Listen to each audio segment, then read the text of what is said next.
Right, we've made it. Here we are. 31 on 31. Modern Horror Edition. So I'm doing this off the cuff. So if I mess up the numbers a little bit, it's late. It's 1 o'clock in the morning.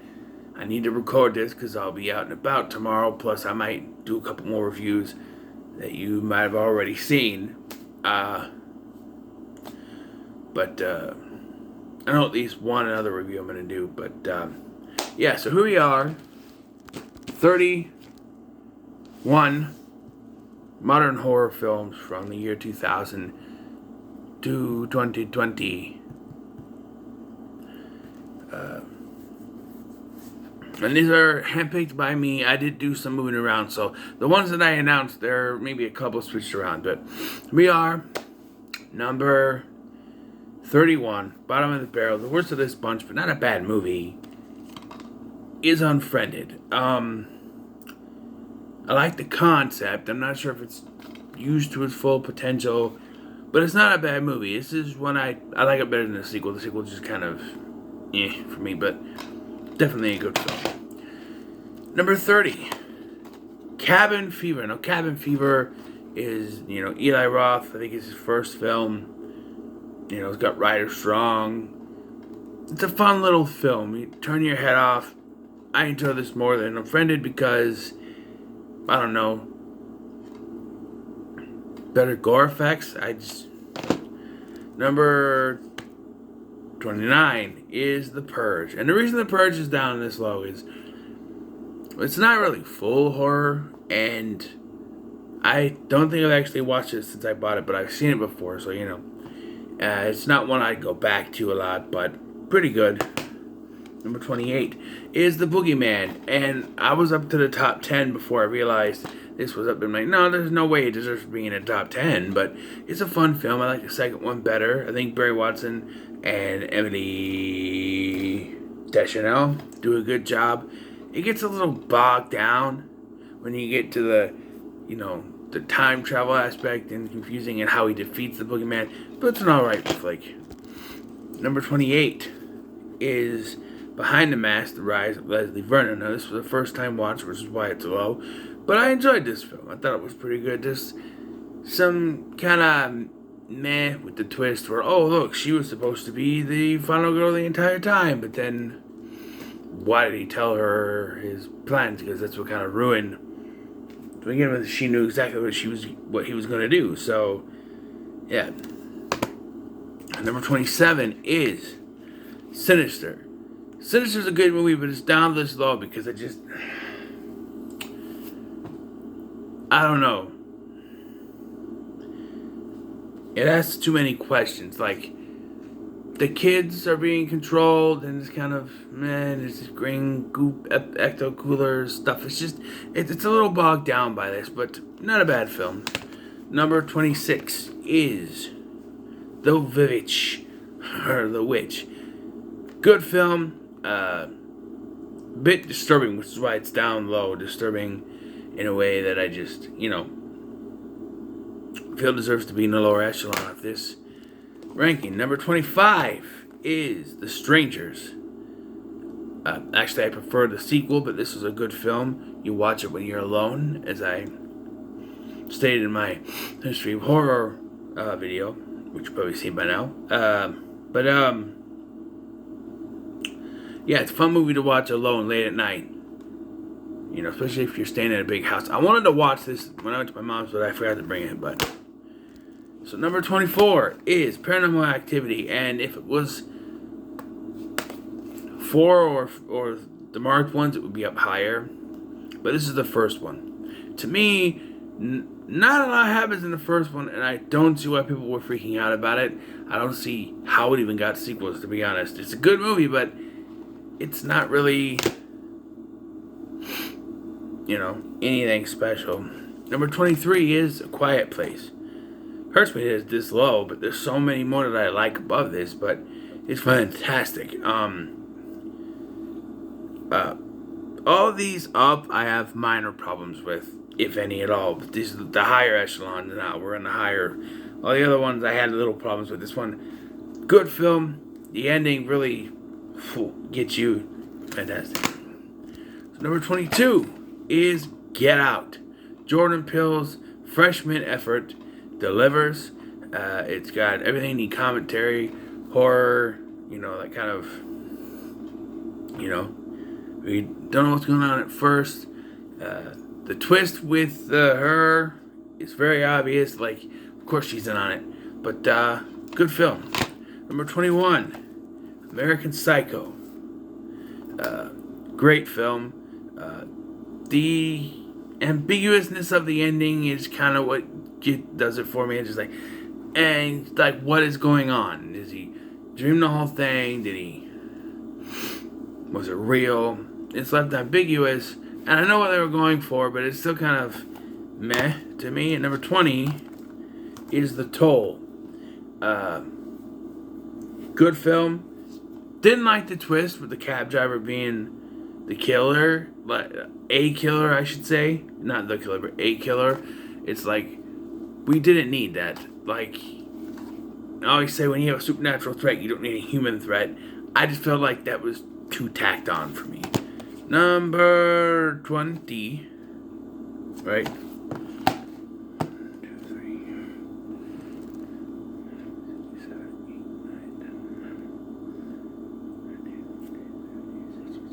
18. 19. Okay, I'm saying number 20. 20, 19, 18, 17, 16, 15, 14, 13, 12, 11, 10, 9, 8, 7, 6, 5, 4, 3. It can't be 20. 2, 1. This has to be 18?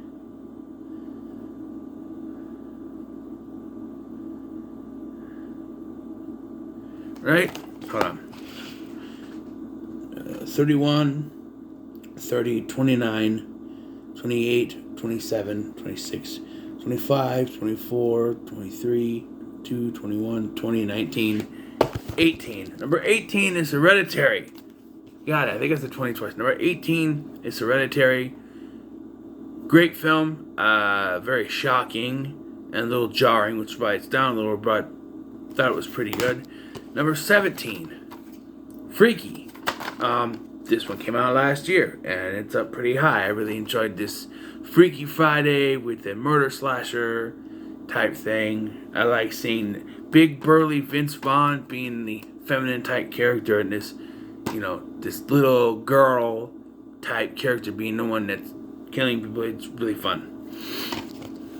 Was I on? Number 16 is, right? Number 16 is Ready or Not. Another one that came out, 2 years ago. But this was a fun one. Hide and seek, gone psychopath, in my opinion. Fun watch. Tamara Weaving kicks ass as always. Very good. So number 15, right? 10, 9, 8, 7, 6, 5, 4, 3, 2. Okay. Number 15. 15 is Insidious. I should have wrote this down. A great film from James Wan. You're going to see him a couple more times in this. But Insidious is a great film. Like I said in my review, when it came out, they used the trope of the house is haunted, it's your son. And I was like, oh, they're ripping off Haunting in Connecticut. Little did I know that this would be 10 times better than a Haunting in Connecticut. But yeah, very good. Number...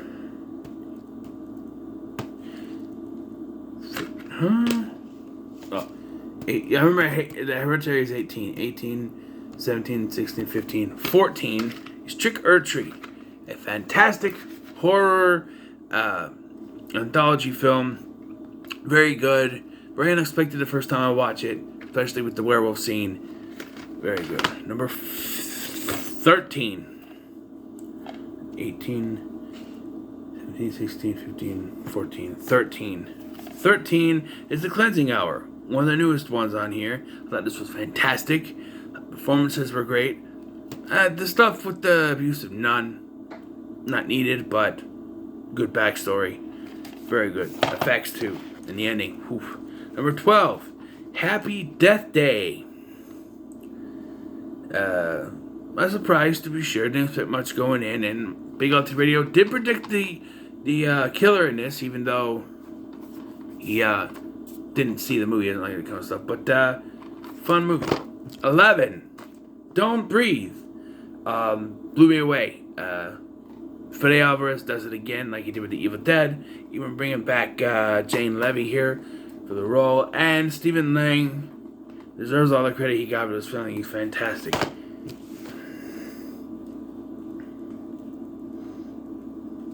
Number 10 is A Cabin in the Woods. Taking the cabin in the woods trope, turning it on its head, and making it meta. Fantastic idea. It doesn't even try to hide the fact. From the very beginning, you know something's going on, and it works. Number 9 is The Conjuring. Very good. This movie scared the crap out of me in the theater, let me tell you. When you can do that, you deserve all the recognition that you get. This is a fantastic film. What was that? 9, 8, 7, 6, 5, 4, 3, 2. Number 8. Jennifer's Body. Another movie I saw in the theater and was blown away. Megan Fox's performance. A lot of people dismiss this because the trailers showed you one thing and then went to see the movie, you got another. The trailers used Megan Fox's sex appeal to sell the movie, make you thinking you were seeing some raunchy, sexy horror film, which that is not what it is. It's very much a feminist type horror film, and it works with that. And going with that mindset, you'll enjoy it. Number 7 is The Grudge. I do prefer the sequel, but this is a fun little movie. Sarah Michelle Gellar's really good. Bill Pullman has a small role, but he does pretty well. Number 6 is Joyride. One of my favorite Paul Walker films. This is, I'm not a fan of Steve Zahn, but he's really good in this, actually. I watched Hard Justice with your host Bill Phillips, or whatever he said the name was, but I haven't watched this in a while, but good film. Rusty Nail, fantastic horror villain. I should do top 10 horror villains, because Rusty Nail would be in there. Okay, top 5 now. Number 5 is Final Destination, which I originally talking about in 2001, but it comes out in 2000, which I corrected it for my history of horror. My grandma had the first 2 movies. When the third one was coming out, we gotta watch them. And as soon as I watched this, I was not prepared for what I got. It's fantastic. I'm afraid of flying in airplanes. This movie assured that I would never get in one. It is fantastic. Number 4, White Noise. And yes, it's because Michael Keaton did this up so high, but I do like this movie. A lot of people dismiss to say, nah, it's corny, it's hokey. No, it's stupid. It's stupid, but it is interesting. And I once watched this, when I lived at my mom's place, I watched this in an empty house. We had a big Victorian house, right? Empty house, and it freaked me out, man. Yeah. Number 3 is The Ring. Speaking of watching it in an old Victorian house, I watched this with my entire family. And I went to bed. We went to bed. It's like, we got done watching this. My mom's like, okay, bedtime. I'm like, you're kidding me, right? So no, go to bed. I did not go to bed. I laid up there and I watched TV for a while to calm myself down because this movie shook me so much. Number 2, Cloverfield. My friend Eric recommended this movie to me. He's like, you gotta watch Cloverfield, man. You gotta watch it. Kick-ass movie. You gotta watch it. Eventually, I watched it. I bought it on my Xbox. I'm like, you're right. Kick-ass. And then I found this at Walmart. Fantastic film. Wish they would actually do a sequel to this instead of taking another film and saying, Cloverfield movie. I know they're supposedly working on it, but I don't have high hopes. I think they're going to do the same thing. Overlord, or as I was going to call it, Cloverlord. was supposed to be one, but they decided not to. But yeah. I tried to explain it in the Cloverfield paradox. It just didn't work. And number 1 is Saw. Mr. James Wan, you take el numero uno in this list. I heard people talking about this movie at work, and I ended up searching, seeking this movie out, and it's been one of my favorites ever since.